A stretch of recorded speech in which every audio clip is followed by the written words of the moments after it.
안녕하십니까. 수학 강사 김재환입니다. 이번에 고등학교 2학년 썸머스쿨 대비하는 시간을 어떻게 대비할지 말씀을 좀 해드리겠습니다. 일단 저는 오늘 세 가지를 좀 말씀드리고 싶은데요. 일단 첫 번째는 고등학교 2학년 때 내신 대비를 어떻게 할지 얘기하고요. 그다음에 두 번째는 제가 이제 강의를 하다 보면 자주 듣는 얘기들, 자주 받는 질문들이 있습니다. 얘기를 좀 해드리고, 세 번째는 1등급이나 만점을 맞기 위해서는 우리 학생들이 뭘 준비하고 어떻게 대비해야 될지, 마지막으로 커리큘럼까지 세 가지를 말씀해 드리겠습니다. 일단 첫 번째는 저희 고등학교 2학년 거의 수학2를 하게 되잖아요. 그 수업이 아무래도 이제 계속 꾸준하게 진행되기 때문에 앞쪽에 저희가 배웠던 수학1하고 수학2의 결은 좀 많이 차이가 있습니다. 그래서 일단 수학2는 반드시 첫 번째는 수능하고 평가원 기본 틀을 갖고 있어야 된다. 요 말씀드릴게요.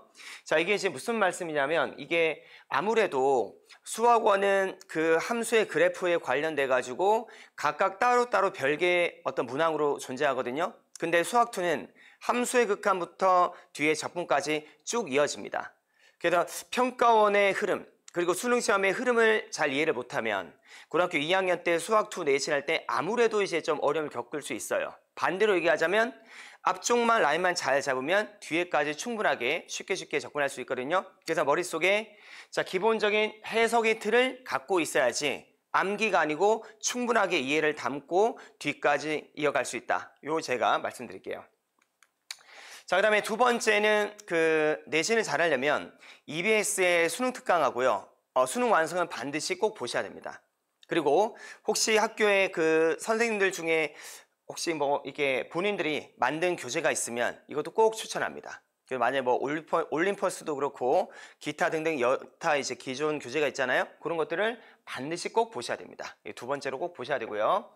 자, 세 번째는 100점을 맞기 위해서는 어느 정도의 구조 암기라든지 스킬이 많이 필요한 파트가 수학2입니다.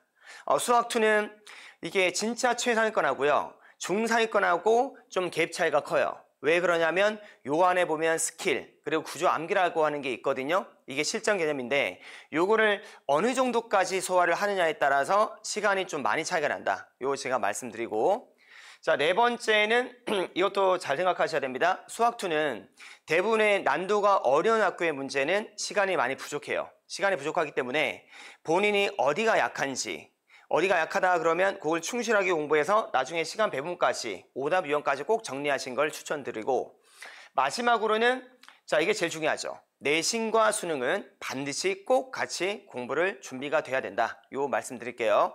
왜냐하면 저희가 이제 고등학교 2학년을 넘어가서 고3 때 정시 대비를 해야 되거든요. 정시에 대한 대비 아니면 수시를 통해서 최선을 맞춰야 되기 때문에 여기에 내신과 수능을 지금 동시에 준비하지 않으면 아무래도 이제 고3 때 많이 버겁습니다. 이 갭 차이가 좀 나거든요. 문제 차이가. 그래서 반드시 고등학교 2학년 여름부터 이제는 준비를 하셔야 된다. 이 말씀드릴게요.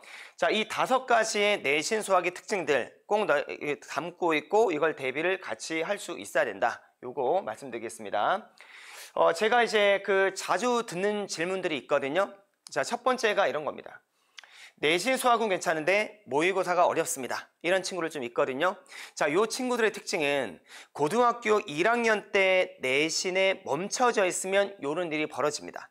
그러니까 수학을 다룰 때 예를 들면 센의 한 권을 다 풀면 개념이 정리가 됐다. 이런 친구 있거든요. 위험한 생각입니다. 이거는 어느 정도까지 2, 3등급까지는 가능한데 1등급 이상까지 가기엔 힘들거든요. 그래서 이 친구들은 이번에 공부하실 때 수능평가원, 교육청 문제까지 충분하게 이해를 담고 해석 위주의 공부로 약간 전향을 좀 하셔야 됩니다. 그래야지 수학이라고 하는 게 깊이 있게 이게 어떤 내용인지 어떻게 하면 고난도 풀 수 있지? 요 고민을 하기 시작할 거예요. 그래서 그거 준비하셔야 되고, 반대로 이제 이런 친구 있어요.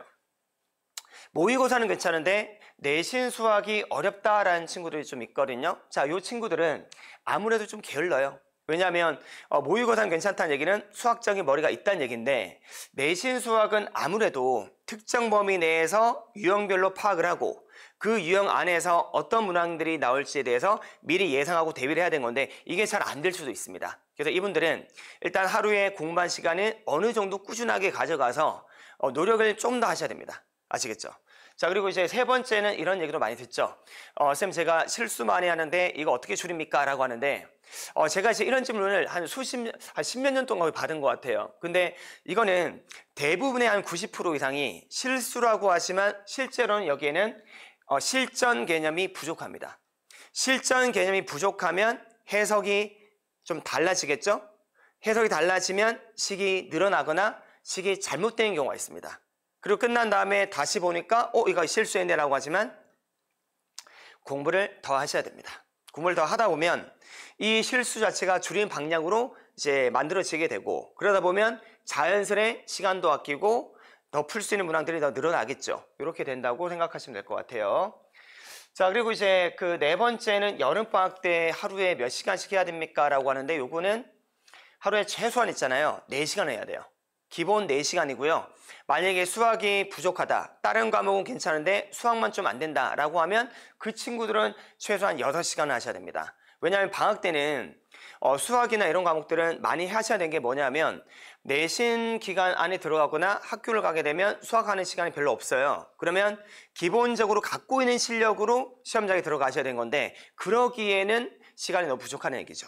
그래서 이번 방학 때는 철저하게 준비하시고, 아무래도 그 학교를 들어가게 되면 이제 9월 달에 들어가잖아요. 그러면 그때는 시간을 좀 줄이신 게 맞다, 이렇게 생각합니다. 하루에 최소한 4시간 이상은 공부하자, 요 얘기 말씀드리고, 자, 그 다음에 이런 친구들 있어요. 이미 지금부터 쌤, 저는 내신 수학은 아닌 것 같습니다, 그냥 정시를 대비해야 되겠다라고 하는 친구 있잖아요.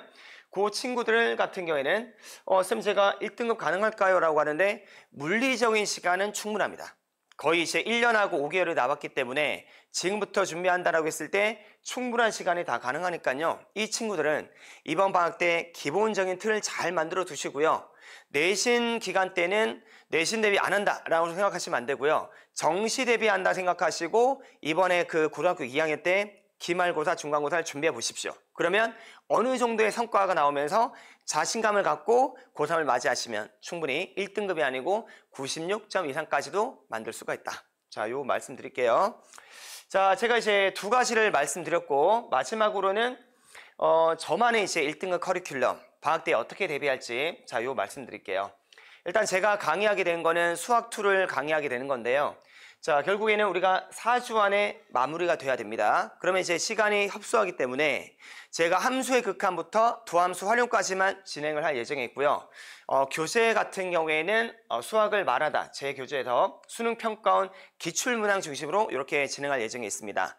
아무래도 이 내용이 처음 듣거나 아니면 기본기가 좀 약한 친구들도 있기 때문에 기출문항의 필수 개념들을 중심으로 제가 기반으로 해서 강의를 할 예정에 있고요.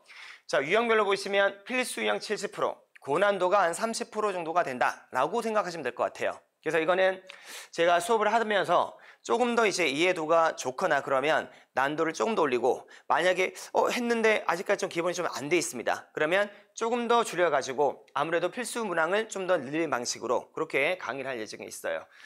자, 이거는 이제 그 모의고사 기준으로는 한 2등급 후반에서 3등급 정도가 좀 맞는 것 같고요. 그리고 내신은 2등급에서 4등급 정도 학생들이 들으면 크게 이제 힘들지 않고 따라오는데 버겁지 않게 그렇게 진행할 수 있을 것 같습니다. 그리고 이제 수강 대상은 제가 생각하기에는 교육과정의 개념은 기본적인 건 되어 있는데 난도가 있거나 아직 머릿속에 해석의 틀 자체가 만들어져 있지 않은 학생들은 자, 제가 이렇게 하는 강의를 추천합니다. 그래서 이렇게 딱 듣고 나면 어느 정도의 이제 머릿속에 그려질 거예요. 어떻게 풀어야 되고 내가 앞으로 뭘 공부해야 될지를 방향을 잡기에는 가장 좋다, 이렇게 생각하시면 되겠습니다. 원래 이제 이 교재는 제가 겨울방학 때 보통 이제 우리 예비 고3 학생들한테 강의를 하게 되는 내용들인데, 아무래도 이제 이걸 좀 빨리 앞당기다 보면 이 친구들 같은 경우에는 겨울 때는 좀 더 난도가 있는 공부를 할 수가 있겠죠. 그래서 이번 방학 때 이렇게 진행할 예정에 있습니다. 자, 그리고 이 교재는 제가 이제 교재가 1년간의 교재가 다 세팅이 되어 있는데 수학을 말하다라는 교재는 자, 여기에 해당되는 교재고요. 그래서 이제 이렇게 잘 공부하시면 나중에 고3 때 공부할 때 아무래도 많이 좀 편할 겁니다. 자, 이렇게 세팅이 되고요. 그 다음에 관리하는 방법은 아무래도 이제 우리가 인원수가 이제 좀 있는 반도 있기 때문에 제가 따로 별도로 성적의 추이를 갖고 와서 학생들의 성적을 관찰하고 상담도 이렇게 진행할 예정이 있고요. 그리고 자, 이 내역에 대해서는 제가 문자로 따로 학생들한테 공지를 할 예정이 있습니다. 이렇게 제가 진행하고 있고요. 그리고 한 번 듣고 이제 이해가 안 된 친구 있거든요. 그런 친구들 때문에 밴드에다가 제가 강의 영상을 다 올려놓습니다. 올려놓으면 우리 학생들이 2번, 3번 보면서 잘 안 되는 파트 있잖아요. 복습을 충분하게 하시고, 그리고 별도로 이제 들었는데도 이해가 안 돼요. 그러면 저한테 개별적으로 질문하는 시간도 있겠지만, 아니면 카톡이나 밴드로 저한테 문자 주시면 뭐 인강이나 해설지가 뭐 이해가 안 돼요. 그런 친구 있잖아요. 간단하게 제가 풀어가지고 전송할 예정이 있습니다. 자, 이렇게 제가 진행할게요. 자, 마지막으로 이제 제가 한마디만 드리면, 이제 1년하고 한 5개월 남았습니다. 이 기간 동안 입시를 대비하는데, 자, 지금부터는 어떤 누구도 대변할 수 없습니다. 본인의 생각이나 방향성을. 그래서 이제부터는 자신의 능력을 믿고 나아가야 됩니다. 그리고 수학은요, 이해하고 뭔가 이제 대단하게 준비한다 생각하지 마시고요. 매일마다 꾸준하게 시간을 할애하시면 충분히 누구나 1등급 이상 맞을 수 있다. 저는 이제 개인적으로 그렇게 생각하고 그렇게 강의할 예정이 있습니다. 자, 오늘 여기까지 하겠습니다. 감사합니다.